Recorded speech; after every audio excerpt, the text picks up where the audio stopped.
இப்போ உலகத்தோட ஏதோ ஒரு மூலையில நமக்கு தெரியாத ஒருத்தர் இருக்காருன்னா அவரால நமக்கு எந்த பாதிப்பும் வரப்போறது இல்லை. நம்மளாலையும் அவருக்கு எதுவும் ஆக போறது இல்ல. ஆனா நம்ம கூடவே இருக்கிற சொந்தக்காரங்க, நண்பர்கள், நம்மள தினமும் பாக்குறவங்க மூலமா தானே இது நடக்கும். நியூ சவுண்ட் வாய்ஸ் கேள்வி. இங்க பாருங்க, இந்த கண் திருஷ்டினா என்னங்க? இப்போ உலகத்தோட ஏதோ ஒரு மூலையில நமக்கு தெரியாத ஒருத்தர் இருக்காருன்னா அவரால நமக்கு எந்த பாதிப்பும் வரப்போறது இல்லை. நம்மளாலையும் அவருக்கு எதுவும் ஆக போறது இல்ல. ஆனா நம்ம கூடவே இருக்கிற சொந்தக்காரங்க, நண்பர்கள், நம்மள தினமும் பாக்குறவங்க மூலமா தானே இது நடக்கும். ஏன்னா நம்மள பத்தி தெரிஞ்சவங்க தானே நம்மள பத்தி சிந்திப்பாங்க.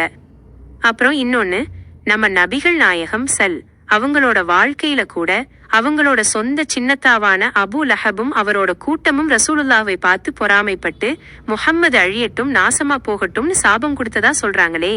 அப்போ இந்த கண் திருஷ்டிங்கிறது ஒரு வகையான நியூ சவுண்ட் வாய்ஸ் பதில் இங்க பாருங்க. நீங்க கேக்குறதுல 100க்கு 100 நியாயம் இருக்கு. எங்கேயோ இருக்கிற அந்நிய மனிதர்களால நமக்கு திருஷ்டி வராது. நம்மள தினமும் பாக்குறவங்க, நம்மளோட வளர்ச்சியை பக்கத்துல இருந்து கவனிக்கிறவங்க மூலமாதான் கண் திருஷ்டி வரும்.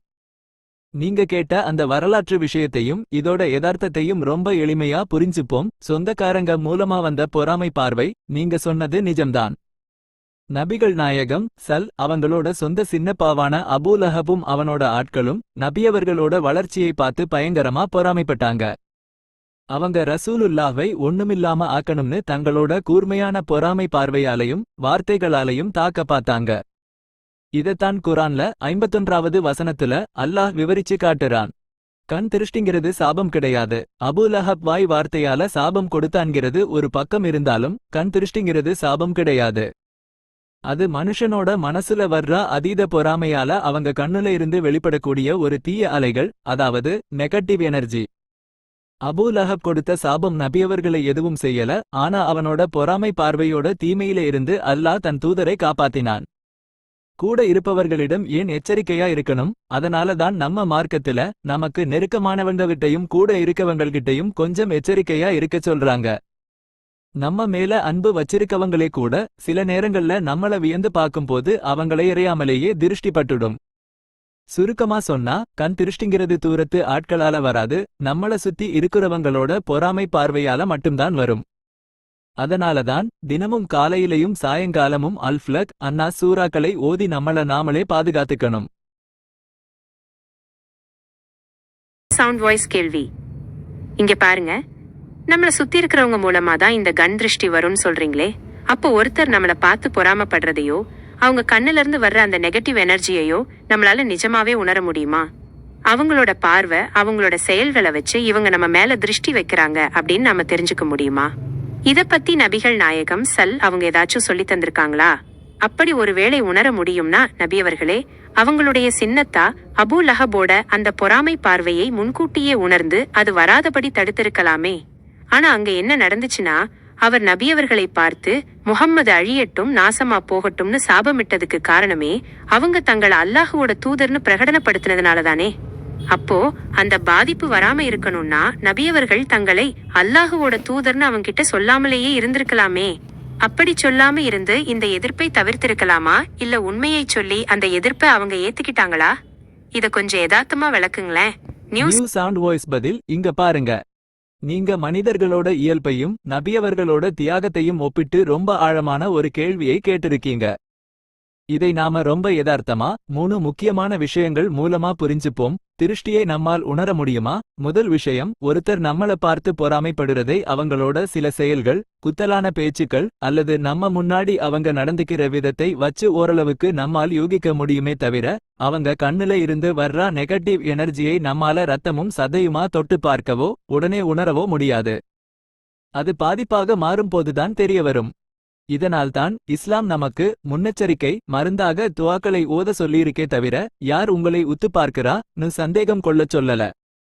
நபியவர்கள் ஏன் அதை தடுக்கவில்லை? நீங்க கேட்டது நியாயமான விஷயம். நபியவர்கள் நினைத்திருந்தால் அபூ லஹபோட அந்த பொறாமை பார்வையை தடுத்திருக்கலாமே. இங்கதான் உண்மையை நாம புரிஞ்சுக்கணும். கண் திருஷ்டி வர்றதுக்கு முன்னாடியே அதை வராம தடுக்கிறது நபியவர்களோட வேலை கிடையாது. அவங்க உலக மக்களுக்கு சத்தியத்தை கொண்டு சேர்க்க வந்த தூதர். அவங்க தங்களை அல்லாஹோட தூதர்னு சொன்னதுனாலதான் அபூ லஹபுக்கு அந்த பொறாமையே வந்துச்சு. உண்மையை கூறாமல் தப்பித்திருக்கலாமா? நீங்க கேட்டீங்களே, அவன்கிட்ட தங்களை தூதர்னு சொல்லாமலேயே நபியவர்கள் தப்பிச்சிருக்கலாமான? அப்படி அவங்க உண்மையை சொல்லாம தப்பிச்சிருந்தா அவங்க இறைவனுடைய கடமையை நிறைவேற்றாதவர்களாக ஆகியிருப்பார்கள். நபியவர்கள் தங்களோட சொந்த பாதுகாப்புக்காகவோ சொந்த பந்தங்களோட பொறாமை பார்வைக்கு பயந்தோ உண்மையை மறைக்கவே இல்லை. என் ஒரு கையில் சூரியனையும் மறு கையில் சந்திரனையும் தந்தாலும் இந்த சத்திய பிரச்சாரத்தை நிறுத்த மாட்டேன் என்று உறுதியாக நின்றார்கள்.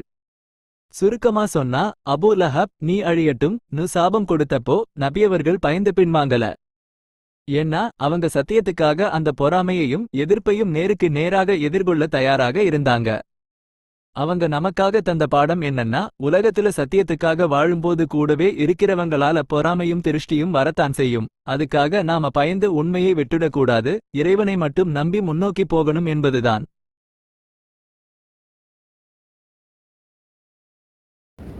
நியூ சவுண்ட் வாய்ஸ் கேள்வி. இங்க பாருங்க, நம்ம நபிகள் நாயகம் பிறந்தப்ப அந்த நல்ல செய்திய சொன்ன தௌஃபியா அப்படிங்கிற அடிமை பெண்ண அவங்களோட சின்னத்தா அபூ லஹப் சந்தோஷப்பட்டு விடுதலை செஞ்சாரு. அப்போ உண்மையிலேயே அவருக்கு முகமது நபி மேல தனிப்பட்ட முறையில எந்த பொறாமையும் கிடையாது, அவர் மேல அன்பாத்தான் இருந்திருக்காரு. ஆனா என்னைக்கு நபியவர்கள் தன்னை இறை தூதர்னு அறிமுகப்படுத்தினாரோ அன்னைக்குதான் அவருக்கு அந்த விஷயத்து மேல பொறாம சாபம் கொடுக்க ஆரம்பிச்சாரு. இப்ப விஷயம் என்னன்னா, அவர் பொறாமைப்பட்டு சாபம் கொடுத்ததுனால அபூ லஹபின் இரு கரங்களும் அழியட்டும்னு அல்லாஹ் குர்ஆன் வசனம் மூலமா நம்மளையே துஆ செய்ய வச்சிருக்கான். அப்போ நமக்கு யாராச்சும் இந்த மாதிரி கண் திருஷ்டி வைக்கிறாங்க, பொறாமப்படுறாங்கன்னு தெரிஞ்சா அவங்கள நாமும் அழியட்டும்னு துஆ செய்யலாமா? ஏன்னா நபியவர்கள் ஒரு ஹதீஸ்ல நன்மையான விஷயத்துல கேட்கிற துஆவை அல்லாஹ் கபூல் செய்வான், ஆனா தீமைக்காக கேட்கிற துஆவை கபூல் செய்ய மாட்டான்னு சொல்லியிருக்காங்களே. அப்போ இந்த சாபம் கொடுத்ததோடு இல்லாம நம்மளையும் அத குர்ஆன் வசனமா ஓத வைக்கிறது எதனால? இந்த கண் திருஷ்டியை மட்டும் மையமா வச்சு இதோட யதார்த்தத்தை அப்படியே நீங்களே பேசி விளக்குங்களேன். நியூ சவுண்ட் வாய்ஸ் பதில். நியூ சவுண்ட் வாய்ஸ் பதில் இங்க பாருங்க.